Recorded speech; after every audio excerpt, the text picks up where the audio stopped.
Chapter 5 The Master Narrative. The problem with living outside the law, Truman Capote once wrote, is that you no longer have its protection.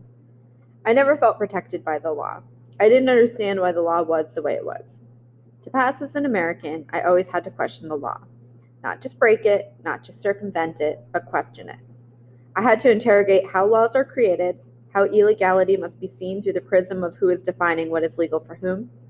I had to realize that throughout American history, legality has forever been a construct of power. Lynchings, violent seizures of indigenous land, barring women from voting, all of that was legal. Until very recently, marriage between people of the same sex was not only considered immoral, it was also illegal. Separate but equal was legal. Jim Crow was the law of the land. In 1954, Border Patrol agents showed up unannounced at citrus farms, cattle ranches, and factories with the goal of deporting as many Mexicans as possible. The whole effort, called Operation Wetback, was legal. The first peoples who populated this land, Native Americans, were not considered United States citizens until 1924, when the Indian Citizenship Act was passed. The Chinese Exclusion Act of 1882, the first law implemented to prevent a specific ethnic group from immigrating to America, was not repealed until 1943. The Naturalization Act of 1790, our country's first set of laws dealing with citizenship, said that an applicant had to be a free white person of good moral character to be a U.S. citizen. 3 years prior to that, in 1787, the U.S. Constitution required that escaped slaves be returned to their owners, black slaves. There it was again, black and white. I didn't realize it as such, but I was struggling to understand the construction of that binary, trying to unlock why white and black became an obsession for me, which was fueled even more when I first read Toni Morrison's The Bluest Eye. I was assigned to read the book in 8th grade when I joined an after-school book club led by Mr. Zenner, who taught language arts and U.S. history. A core group of 10 students attended, including Sabiha Basrai, the smartest girl in my class. Her parents, Rashida, a graphic designer, and Farouk, a filmmaker, both immigrants from India, often gave me rides to school. As it happened, the book club was Farouk's idea. He challenged Mr. Zenner to challenge his students to do more rigorous reading. We were assigned to read books, one book each month, that Mr. Zenner considered provocative and controversial, while being comprehensible yet above our reading level.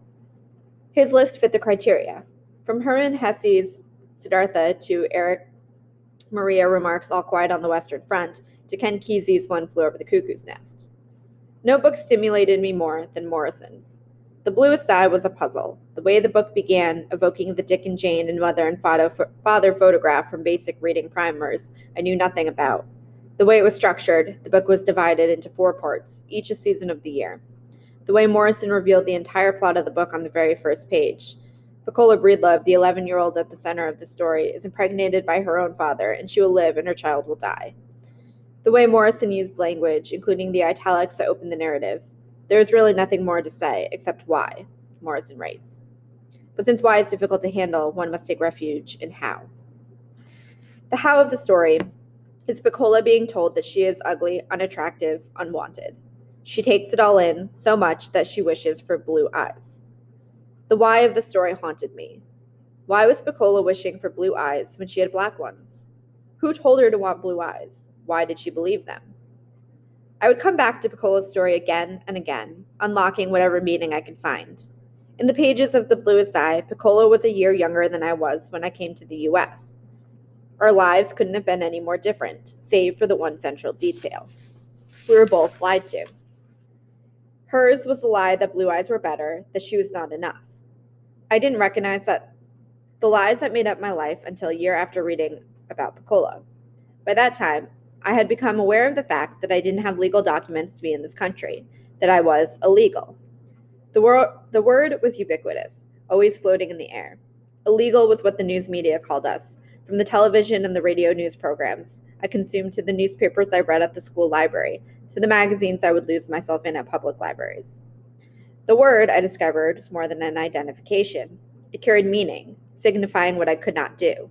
Being illegal meant not being able to drive, like most of my classmates. Being illegal translated to limitations of what my life was and what it could be. While watching PBS, I ran across a replay of an interview held at the New York Public Library between Morrison and the journalist Bill Moyers. The show is called A World of Ideas.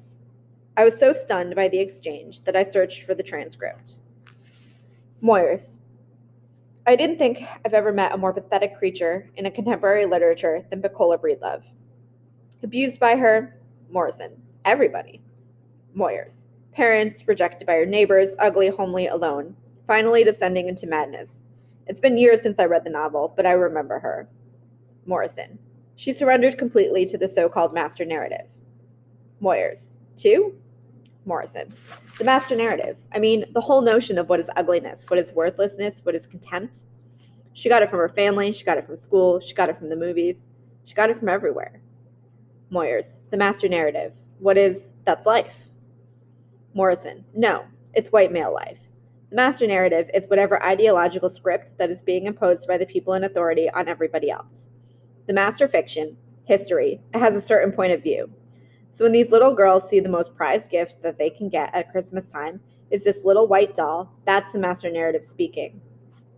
This is beautiful, this is lovely, and you're not it. She is so needful, so completely needful, has so little, needs so much, she becomes the perfect victim. At the age of 19, when I started lying about who I was so I could pass as an American, I did not have any authority.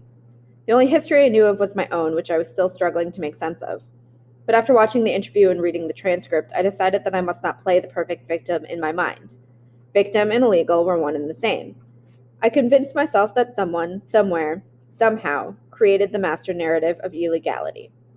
Humans being identified as illegals, as if one's existence can be deemed unlawful.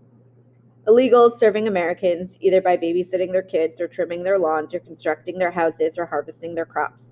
The images and visuals perpetuated by the news media, corroborated in TV shows and movies. Human beings being told what they cannot do and where they cannot go. Understanding the experience of Black people in America.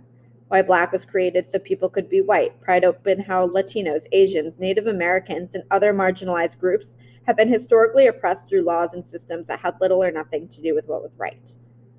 White as the default, white as the center. White as the norm is a central part of the master narrative. The centrality of whiteness, how it constructed white versus Black, legal versus illegal, hurts not only people of color who aren't white, but also white people who can't carry the burden of what they've constructed. The Bluest Eye, I Would Learn, was Morrison's first book. Often her books, from Sula to the Song of Solomon to Beloved, were not displayed alongside books by Ernest Hemingway, William Faulkner, F. Scott Fitzgerald, or writers who make up the canon of American literature taught at schools. Too often, while searching for her work, it was directed to the African American sections of bookstores. Searching for Morrison led me to discover the work of Black poets like Langston Hughes and Paul Laurence Dunbar, to the writings of Black writers like Ralph Ellison, Alice Walker, and James Baldwin. I cite their race because it's a crucial element of their power. Black writers give me permission to question America. Black writers challenged me to find my place here and create a space for me to claim. Reading Black writers opened doors to other writers of color, specifically Asian and Latino authors. Carlos Bulosan, Sandra Cisneros, Arundhati Roy, to name just a few, whose work was often even more marginalized than that of Black writers. Indeed, if Morrison provoked me to ask more penetrating questions, to insist on the how and the why, Baldwin challenged my very core. I read these words from Baldwin like they were some sort of dare. You have to decide who you are and force the world to deal with you, not its idea of you. I wanted no part of the master narrative about who the illegal is. I would take refuge in creating my own.